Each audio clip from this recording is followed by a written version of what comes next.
አቶ ለይኩን እንግዲህ ያላሰቡት አጣብቂኝ የሆነ ጉዳይ መጥቶባቸዋል። ይኸውም እንግዲህ ሰንበትን በብዙ ጊዜ አልጠየቁትም ነበር በእስር ቤት የዴቭን አባት እስኪ ጠይቄው አላቅም ልጠይቀው በማለት ሲሄዱት ጊዜ ያቀረበላቸው ጥያቄ ቤተሰባቸውንም ሆነ እሳቸውን አደጋ ላይ እንደሚጥል ነው የገመቱት።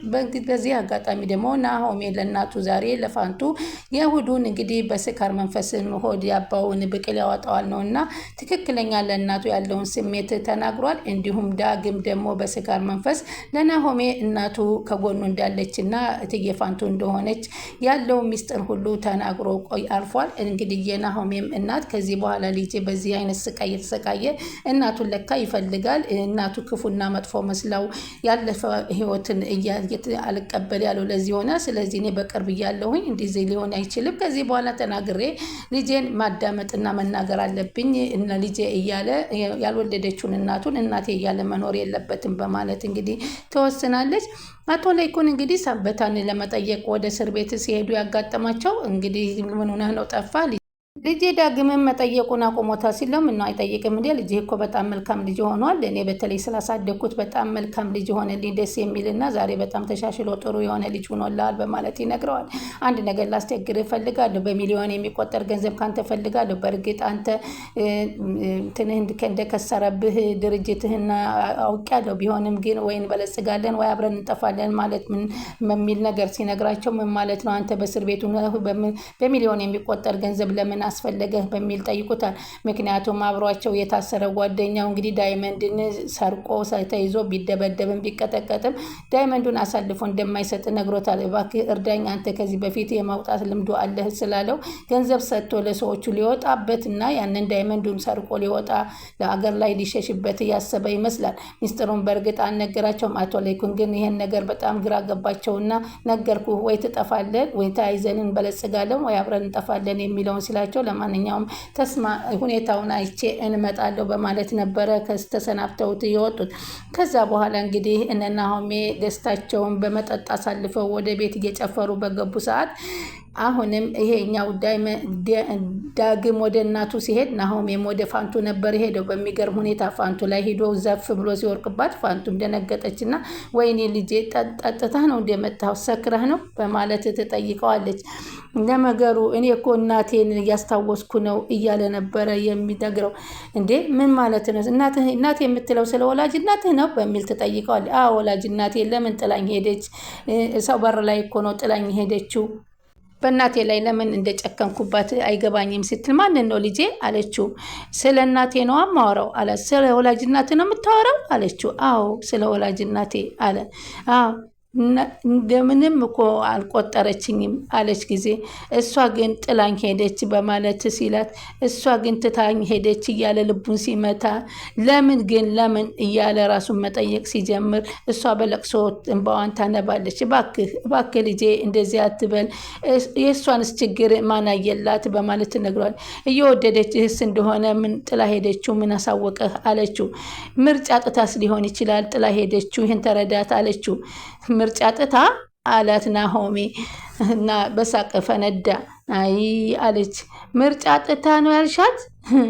የፈለገስ ቢሆን አለትና እስኪ አስቢው እስኪ እንዴት ልጅን ያክል ነገር ጥላት የሚያስከፋና የሚያስጥል ነገር ምን ጉዳይ አለ? ለእኔ እናቴ ዝና ናት አለ። እሷ ናት እናቴ እንደ ልጅ አድርጋ ያሳደገችኝ፣ ሌላ ምንም እናቴ የለኝ፣ ዝና ናት እናቴ እያለ ሲላት አንቺ ግን ለምንድን ነው የምታለቅሽው? አንቺ እኮ በጣም ጥሩ ሰው ነች ፋንቱ። አንቺን እኮ እንኳን ለእኔ እናት መሆንና እንደ አንቺና ዝናሽ በጣም ጥሩ ሰዎች ናችሁ። የራስሽን አልፎ እኮ ኤቢን እኮ ህይወቷን አትርፈሻታል። ያቺ የኔ እናት ግን ብሎ ሲልባት ውስጧ ተረበሸ። መቼም ቢሆን እያለ ሲደጋግምባት እባክህ ብላ እንትን ትላለች። አሁን ደግሞ እትዬ ፋንቱ ደግሞ ልጃቸውን ፀጉሩን እየዳበሱ አንተ ያ ሁሉ ነገር አልፎ አሁን ከናሆሜም ጋር ሰላም ፈጥረህ እንደዚህ መሆንህ በጣም ደስ ይለኛል እያለች ስትል አይማዬ አለ ዳግም። እንዴ አሁን እኮ ናሆሜ በጣም ምክር ሰጥታኛለች። አንቺ በተረዳሹ ባይሆንም እንግዲህ እኔን ናሆምን እኮ ወደሽ እኔን ጠልተሽ ነበር፣ እሱ ግን ወንድሜ ነው አለ። እኔ እሱን መጥላት አልችልም። ስለዚህ እኔ ራሴ አሁን በቃ ነገሩን ሁሉ አሁን አንዳንድ ጊዜ ያንቺን ወደ እሱ ማደላት ስሰማውም ስሜቴ ይጎዳል አላት። በዚህ ጊዜ አውቃለሁ የኔ ልጅ እንዴ ወንድም አይደል እንዴ? ለምንድን ነው የምትጠላውስ? ለምንስ? ያለህ እኮ ብቸኛ ወንድም እሱ ነው አለችው። ልክ ነሽ እማዬ አለ። ከምንም በላ ወንድምነት ይበልጣል አለ ዳጊ አለ። አሁንም ኑሃሚን ማሰብህን አልተውክም አለችው። አሁንማ ትቻታለሁኝ አለ። ሁልጊዜ ግን ትዝ ትለኛለች አንዳንድ ጊዜ አለ። እማዬ አለ። እንዴ እንደ ድሮ አይደለም ግን አለ። በእህትነት ነው የምቀርባት አለው አለችው። ኑሃሚን እኮ በብዙ ነገር ትርጉም ቀይረዋለች አለት። ስለማሽ እንዴት እንደሆነ ባላቅም አሁን እንዴት እውነተኛው ግን ትልቅ እንደሆነ አድርጋኛለች አለ። ማስተዋል የሚባለውን ነገር ነግራኛለች ብዙ ጊዜ አለች። ሰውነታችን የሚመራንን ትነግረናለች አላት። ያንን ነገር እኮ እንዳስብ ቆም ብዬ እንዳስብ አድርገኛለች። ሁሉን ነገር ነግራኛለች። ልክ ነህ የኔ ልጅ አለች እናቲቱም። በማስተዋል የሚጀመር ነገር መጨረሻው ያምራል፣ በችኩልና የሆነ ነገር መጨረሻው አያምርም አለችው። ልክ ነሽ፣ ያንተ ያለው ነው ያንተ ያላለውን ስትከተል ያንተ ያለውን ታጣለህ ስትል ነበር ያለችኝ አለ። ትክክል እኮ ነው እያለ ነበረ እናቱ ጋር ሲያወራ የነበረው። እኔ የሰው የሆነውን መርጬ እኮ ነው የራሴን አጥቼው ነበረ። አየሽ ትክክለኛ ናት፣ ትክክል ናት እኮ እሷም። ያንተ ባልሆነ ነገር ላይ ራስህን ጊዜህን መጨረስ አስፈላጊ አይደለም አለችው። ከዚህ በኋላ ጋሼንም አባዬ ብዬ ብጠራው ደስ ይለኛል አላት። የኔ ልጅ አለች፣ ይህንን ነገር ለብዙ ግን ለምን አትጠራውም ታዲያ? ከዚህ በፊት እኮ አባዬ ብዬው መጥራት ፈልጌ ነበረ አላት። እሱ ግን እንደዛ እንዳትጠራኝ ብሎ ነበረ አለ። ታውቂያለሽ ለምን እንደዛ እንዳለኝ አሁን ድረስ ግልጽ አልሆነልኝም አላት። አይ ዳግዬ ለምን የከለከለ ይመስልሃል አለችው። ምናልባት የዛ ጊዜ አሁን ሲገባኝ በአሁኑ ሰዓት የአባቴ እንደዛ አድርጎ ስላደረጋቸው ይሆን አለ። የአባቴ ገዳይ መስሎ ስለሚታየው ይሆን አለ። አሁን ስለዚህ ሁኔታው ስለታወቀ አባዬ ማለት ትችላለን ማለት ነው አለ። በደስታ ደስ እያለው ነው አሁን እሱም ደስ እያለው ነው፣ በደስታ ነው የሚቀበል አለችው። አንቺ ሳትወልጂው ናሆሜስ እማዬ ብሎ እየጠራሽ አይደለ ብሎ ሚስጥሩን አወጣው። ዳጊ አለችው። አዎ አንቺ እኮ አትወልጂውም። እኔ ታዲያ አንቺ ሳትወልጂው አይደለም እማዬ የሚልሽ እንዴ? ከልጅነቱ ጀምሮ እኮ እማዬ እያለች ነው የሚጠራሽ በማለት እንግዲህ የተደበቀውን ሚስጥርም ያንን ለመናገር አስቤ ሳይሆን ደግሞ አንቺም የሰጠሽው ፍቅር እኮ እውነተኛ ፍቅር ከእናት የበለጠ ፍቅር ነው በማለት ይነግራታል። አዎ ትክክል አለች። ታድሎ ግን እሱ አለ። ምናልባት እማዬ የሚላት ያልሆነችውን እናቱን ስለሆነው አለች ፋንቶ። ምን አይነት መንገድ ላይ እኮ ጥላኝ ነው ሄደችው ብሎ ናሆሜ ሲነግራት አሁንም ታለቅስ። ለምን ምንም ግድ የላትም ይላል። ሲጀመር እሷ ለእኔ ግድ የላትም ስትለው እስኪና እያለ ፀጉርን እያሻሸ ፋንቱ ናሆሜን በለቅሶ ከዚህ በላይ እነዚህ እኮ ሰዎች ባይደርሱልኝ ኖሮ እኮ አውሬ በልቶ የነበረ አለ። እባክህ ምናልባት አንተ ያላወቅከው ነገር ይሆናል። አልሞላላት የመኪና አደጋስ ደርሶባት እንደሆነ የሆነ ነገር ደርሶባትን ሲሆን ይችን ሴት ታውቂያታለሽ እንዴ አንቺ ማለቴ አላት። ወይኔ ለምንድን ነው እንደዚህ የተቆረቆርሽላት በማለት ናሆሜ ፋንቱን ይጠይቃታል። እንዴት ላውቃት እችላለሁ? ታዲያ ምንድን ነው ከቅድም ጀምሮ እኮ ለእሷ ነው የምትቆሚላት በማለት ይነግራታል። አይ በሌላ በኩል ያለውንም እውነታ መረዳት አለብህ። ስለ ራስ ሰላም ስትል ይቅር በላት አለችው። ሲጀመር እሷ ምንም የረባ ነገር የላትም አለ። እንዴ እንደሱማ አትበል እባክህ አለችው። ከሰከረ ሰው ጋር አንቺም አታውሪ በማለት ሲላት እንግዲህ ናሆሜ እናት በፍጹም አትረሳም ይሄን ወቅ የኔ ልጅ አለችው። ለእህቴ አንቺ ለኤቢ ላደረግሽላት ነገር ውለታ ሁሉ በጣም አመሰግናለሁኝ ብሎ ጥሏት ሲሄድ ፋንቱ ስቅስቅ ብላ ማልቀስ ጀመረች።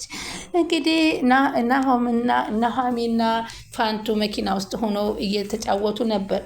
አቶ ለይኩን የማያውቀው ሚስጥር እንድነግርሽ እፈልጋለሁ ስትላት ምንድን ነው አለቻት። አይ በቃ እኛ ይህንን ብዙ ሰርግ ማድረግ አንፈልግም፣ በመቅዶኒያስ እንድናገባት ወሰነናል። መቅዶኒያስ ሂደን እያበላን እያጠጣን ነው። አይ ቢሆንም ትንሽም ቢሆን በቤት ውስጥ ጭፈራ የሚያስፈልገው ፕሮግራም ይኖራል። እሺ እሱን ደግሞ እናስብበታለን። ግን አሁን ቤቱ ተሽጦ ለእዳው እንዲከፈል ወስነናል። ከናሆም ጋር ተነጋግረናል። አቶ ለይኩን ከሰሙ ግን ፈቃደኛ ስለማይሆኑ እንዲሰሙ አንፈልግም። እንዲሁም አቶ ተሰማም ቢሆን አባቴ የተቀመጡበትን ቤት ሽጠው ያንን እዳ ከፍለው ከዳው ነፃ ሆነን እንድንኖር ነው። እኔም ከእናንተ ጋር መጥቼ ከእናንተ ቤት ልኖር ነው ስትላቸው በደስታ ነው አሏት። እና አሁን እንግዲህ ኑሃሚን በጣም መልካምና አስተሳሰቧ በጣም ደስ የሚል ስለሆነ በአስተሳሰቧ በጣም ገርሟቸው እሺ ልጄ እኛም እኮ ኤቢ ራሱ በጣም ተጨንቃለ ቤቱን ጥለውና ሊሄዱ ነው ወይ በማለት እያለች ተነግራታለች። ይህንን አስበን ወስነናል እያሉ ተናገሩ። እንግዲህ አምራንም ከዶክተሩ ጋር ፊት ለፊት ተጋፍጣ ተገኝታ እባክህ እኔ አይደለሁም ቪዲዮውን ያዝኩት ጩና ናት የያዘችው፣ ቪዲዮ እንዳጠፋ አደርግልሃለሁ ብቻ ለእነዚህ ቤተሰቦቼ እንዳለው ሚስጥር አትንገርብኝ በማለት ይቅርታ ስትጠይቀው እሱም ስሜታዊ ሆኖ ያንን ፕሮግራም እንኳ ሳይሳተፍ በዛው በወጣው ሄዷል። ዶክተር ፋኑኤል ማለት ነው። ከዛም በኋላ ዳጊን ፈልጋ ደግሞ እስኪና አንድ ነገር የምናገራለኝ ግን በጣም ረቦኛል ምግብ አብላኝ ብላ ትጠይቀዋለች። ኤምራን ምግብ ካበላት በኋላ ስንት ቀንሽ ነው ምግብ የበላችሁ? ለመሆኑ የት ነው የምትኖሪው? በማለትም ጠየቃት። ከዛም በኋላ ወንድምህን ልታድነው ይገባሃል አለችው። ማንን ሲላት ናሆሜ ምንድን ነው ጭኖ የምትባለው እንግዲህ ብላክቤር አድርገው ነበር እና ዶክተሩን ለዛ ነው እንዳይነገር እንዳይወራ እኔም እንዲሰማብኝ አልፈለኩም። አሁን ደግሞ በቀጣይ ፕሮግራም ላይ ናሆምን ብላክቤር አደርገዋለሁ እያለች ስለሆነ እንዳታደርገው የሚለውን ነገር ስለምናገር አስቀድሜ ልንገር ብዬ ነው። ይህንን ነገር በኋላ ከተፈጸመ መቼም አንቺ ነሽ ብላችሁ እንዳታዝኑ በማለት ስትነግረው በጣም የሚገርም ነው። የኔን ቪዲዮ እና አንተንም ስልክ ከፈለክ ላስመልስልህ፣ ስልኩንስ እንደፈለገች ታድርገው ትውሰደው፣ አልፈልገውም ግን በውስጥ ያለውን ነገር አንድ ነገር እንዳታደርግ በማለት እንድታስጠነቅ። አሁን እኮ እኔን ጠልታኛለች፣ ከኔም መርጌ ራቀሽ ነው። እኔ በእርግጥ ጭኖን ባገኛት ቪዲዮውንም የዶክተሩንም እንዳስጠፋት ነው የማደርገው በማለት ዶክተሩም ተባበሪኝ፣ ይህን ብቻ አድርጊልኝ፣ ከዛ በኋላ ደውይልኝ በማለት ነበረ ከአምራን ጋራ የተለያየው። እንግዲህ አሁን ፋንቱ የመጨረሻ ልቧ የተነካበት ናሆሜ ምን በውስጡ እንደሚያስብ የተረዳችበት፣ እንዲሁም ደግሞ ዳግምም እንግዲህ እማዬ የሚልሽ ከልጅነት ጀምሮሽ ያላሳደግሽው ልጅ በማለት ሚስጥሩን ሁሉ እያወጡት ይገኛሉ። አቶ ለይኩን አሁን አቶ ሰንበት ላይ የመጣውን ነገር ይቀበላሉ፣ ይስማማሉ ወይንስ እንዴት ይሆናሉ? አቶ ሰንበት እንግዲህ እኔ የተስማሙት ያንን ሰውዬ አስወግደው በዛ ውስጥ እንግዲህ ወደ ውጭ ሀገር ያንን ሚሊዮን የተሰጣቸውን ብር ለመውጫ ከከፈሉ በኋላ ዳይመንዱን ይዘው ወደ ውጭ ለማውጣት ነው ያሰቡት። ግን ይህንን ነገር ካልሆነ ወይ እንበለጽጋለን ወይ አብረን እንጠፋለን ያሉት አቶ ለይኩንን ምን ሊያደርጋቸው ፈልጎ ይሆን የሚለው በጣም አሳሳቢ ነገር ነው። እንግዲህ በቀጣይ ፕሮግራም እስከምንገናኝ ቻናሉን ላይ ሰብስክራይብ፣ ላይክ፣ ሼር እያደረጋችሁ ጠብቁን። እኛም ተወዳጁን ኑሃሚን እየተከታተልን እናቀርብላችኋለን።